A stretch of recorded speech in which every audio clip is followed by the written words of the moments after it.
এমন একটা গাছ যে গাছের চারিদিকে কাটা, কিন্তু ফলটা মিষ্টি সুস্বাদু। এই সুস্বাদু ফল খেতে হলে এই কাটাগুলো সহ্য করতে হবে। ধৈর্য। ছোট্ট ছেলে মেয়েদেরকে ননির পুতুল করে গড়ে তুলবেন না, খবরদার। ওদেরকে কষ্ট সহিষ্ণু করে গড়ে তুলবেন। আপনি থাকতেই কষ্ট করা শিখান, তার জীবনটা স্মুথ হবে, তার ক্যারিয়ারটা ব্রাইট হবে, তার ভবিষ্যৎটা সুন্দর হবে। ছেলেমেয়েরা কিছু চাইলেই সাথে সাথে দিবেন না।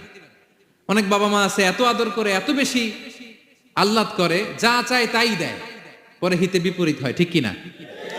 ছেলে মেয়েকে অভাব শেখান, ছেলে মেয়েকে কষ্ট শেখান, ওদেরকে সংগ্রাম শেখান, প্রতিকূল পরিবেশে কি করে টিকে থাকতে হয় এটার সবক শেখান।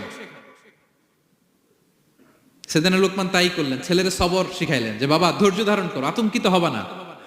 জীবন এটা সহজ নয়, জীবন চলার পথ সহজ নয়, এটাকে সহজ করে নিতে হয়। কখনো সবর করে